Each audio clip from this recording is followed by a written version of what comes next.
guys, welcome to Audrey's reading area on this fun day, Monday. It's still Black History Month, so I got a very special reading for you guys today. First, shout out to my grandbabies, Korea, Sanaa, David the Third, and Kaden. I love you. I miss you guys so much. Then I'm going to ask you guys to please click like and please click share. Then I'm going to ask Alexa, what time is Audrey's reading area? Alexa, what time is Audrey's reading area? Audrey reads in her area live at 8 o'clock p.m. Live, live at 8, you guys. Thank you so much for being here. Well, today's reading, it is some special celebrities' birthdays. We got a few celebrities born on this day, and so I decided it's Black History Month. Let me do the birthdays for these Black celebrities, including Trevor Noah. So happy birthday, Trevor Noah. Happy birthday, Nancy Wilson. If you don't know who these guys are, look them up. Happy birthday to Rihanna. It's her birthday today. Happy birthday, Rihanna. And happy birthday, Sidney Poitier. May he rest in peace. Happy birthday to you guys. So I have books on Rihanna and Sidney Poitier. So I'm going to read a little bit of Rihanna. And then I'm going to save the best for last, Mr. Sidney Poitier, who has been acting for years. He acted in this movie called To Sir with Love, which I absolutely loved. You guys got to watch that movie. Yes, it is quite old, but it is very good. So let me throw on my reading glasses so I can read Rihanna to you guys. This is taken from this book, Black Music Greats, 40 Inspiring Icons. 40 Inspiring Icons. And yes, Rihanna is number 36 in this book. Black Inspiring Icons. So this is, a little drawing of Rihanna.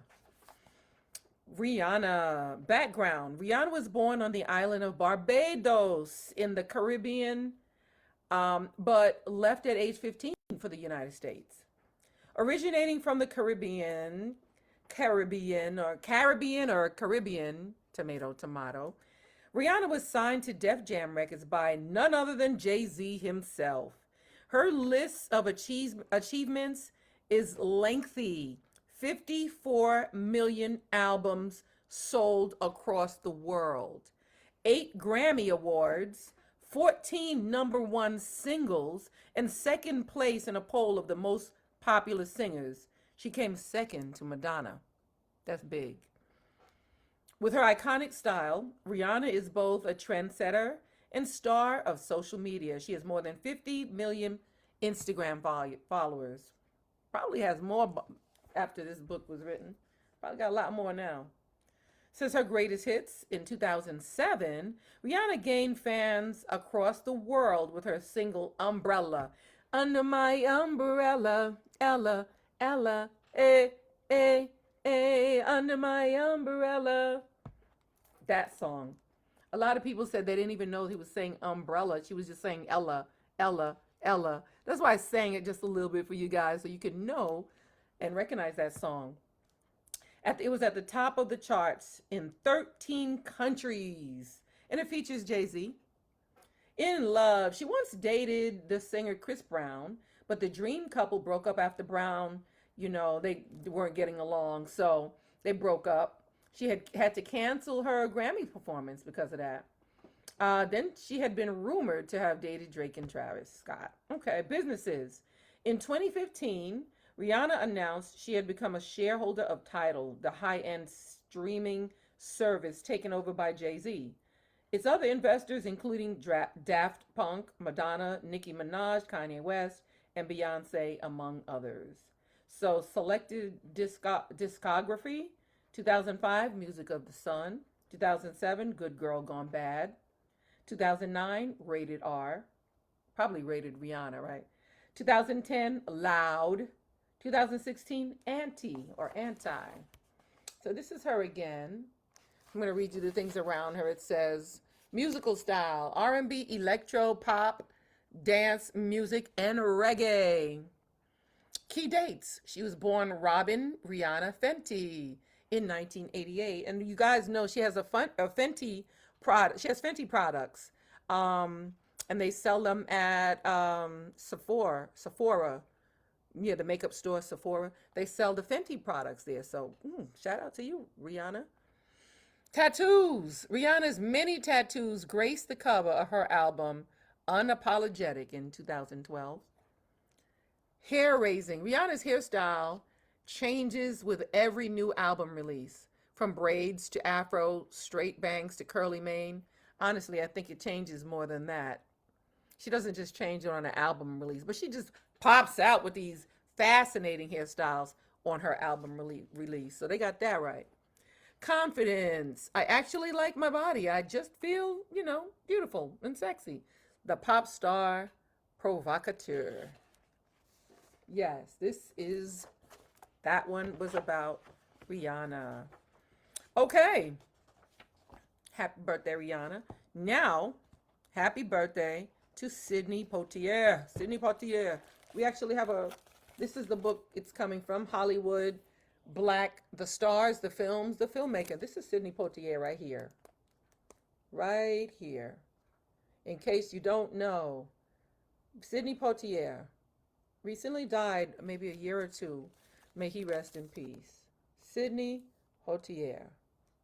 Poitier. Yes, love his movies. He was a very, very good actor. So, Poitier, the social symbol. This is him in the book. I believe this was To Serve with Love. Oh, no. This was him in Blackboard Jungle. Blackboard Jungle. So let me read to you a little bit about Sidney Poitier. Happy birthday. May he rest in peace again. Sidney Poitier's career had bumpy patches and detours, but still he rose to unprecedented heights for a black actor. He dominated the latter years of the decade. Poitier proved well suited to an age that soon sought a social symbol. Following Cry, the Beloved Country, he briefly worked in television, then starred in Red Ball Express, a lackluster film that sought to record the heroics of the mostly black military unit taking supplies to General Patton during World War II. That was followed by Go, Man, Go, another film that highlighted the exploits of the black basketball team, the Harlem Globetrotters. It was directed by legendary cinematographer James Wong Howe. Both were low-budget dramas with positive messages for black audiences. Neither, however, offered Poitier star-making roles. I have a picture of him. Poitier is the rebellious high school student with Glenn Ford in Blackboard Jungle again. This is him. Blackboard Jungle. Poitier and Tony Curtis in The Defiant Ones. This is him here. Yes. So there's a lot written about him. I'm going to try to shorten it. He got all these roles in all these different movies. Okay, so I'm going to name some of them. Blackboard Jungle. It says Rock Around the Clock, famously performed on the soundtrack by Bill Haley. I think that was a song. Rock around the clock tonight. We're gonna rock, rock, rock till broad daylight. We're gonna rock around the clock tonight. Yeah. Afterwards came roles with big stars. Raoul Walsh's Band of Angels and Something of Value. All the Young Men. Then there were pleasant oddball diversions, Goodbye, My Lady, and Virgin Island. He also appeared opposite Eartha Kitt, may she rest in peace, Eartha Kitt, in another African set drama, The Mark of the Hawk. Both Something of Value and Mark of the Hawk may have been influenced by Cry, the Beloved Country. Despite notable failings, they accurately depicted Africa as a continent and political turmoil and exploitation. He did more movies. I'm waiting for them to mention the one that I absolutely love. Politics and basic human rights were very much on the mind of the nation as Poitiers gradually rose to stardom. In 1955, the Montgomery bus boycott raised the issues of America's apartheid South, which, with its Jim Crow laws and regulations, and resistance to those regulations. Ultimately, with the rise of sit ins and protests, America's longstanding attitudes on race were challenged as Martin Luther King Jr.'s marches and demonstrations, as well as those of other African American leaders and the NAACP, came to national attention. So let me skip down to a breakout role came in Martin Ritt's 1957 Edge of the City for him, in which Poitier played Tommy Tyler, a New York freight car loader who befriends a fellow worker. A troubled loner who is an army deserter, John Cassavetes, Poitier and screen wife Ruby D, invites Cassavetes to their home and yada, yada, yada. So, let's see. Oh, look at this. One of the great ones. Stanley Kramer presents Tony Curtis and Sidney Poitier, the defiant ones. Look at this. How cool. How cool is that? That's cool, right? So, the defiant ones. Let me see. Poitier is a self-assured, resourceful hero who speaks his mind and stands up for his rights. At the film's very opening, he refuses to let Curtis call him the N-word. I'm not going to say it. The N-word. Later, he tells him, "Don't call me boy." In one sequence, he movingly speaks of the wife and young son he has left behind while in prison. In another, so that's in a movie. In another, the crime of assault and battery for which he's been imprisoned is called Edge of the City, The Defiant Ones. Carmen Jones. That's a good movie. Carmen Jones. Oscars. He got some Oscar nominations. Let me see. The Defiant Ones received Academy Award nominations for Best Picture, Best Director, Best Cinema, all these best things. But most significant for his performance, Poitier became the first black actor to receive a Best Actor Oscar nomination.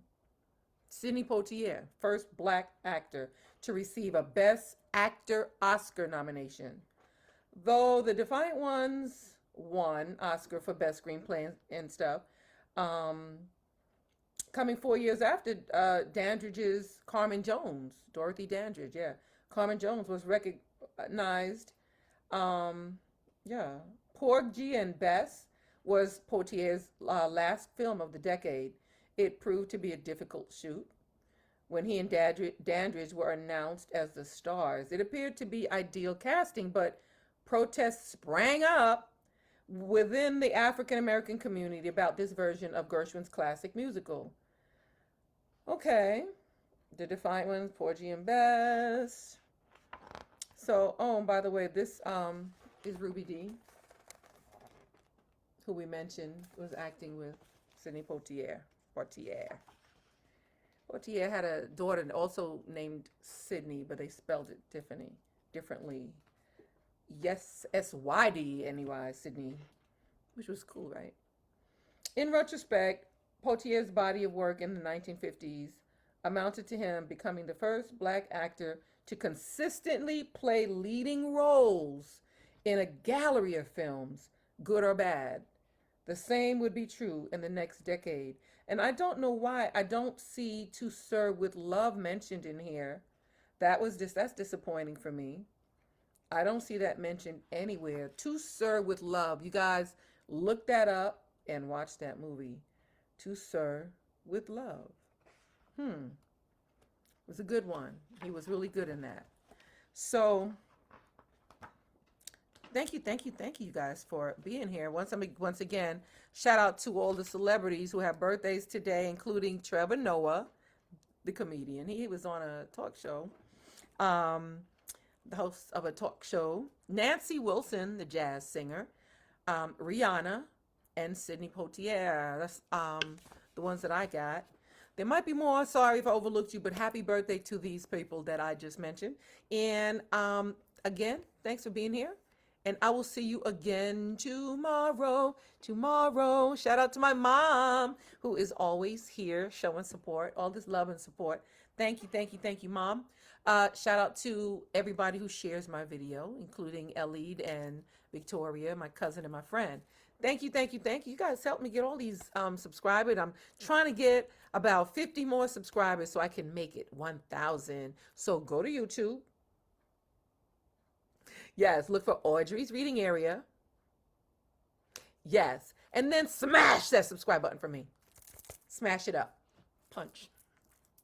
Well, all right, all right, all right. Thank you guys. Thanks for being here. And I will see you again live. LIVE, live at 8 on Monday here at Audrey's Reading Area.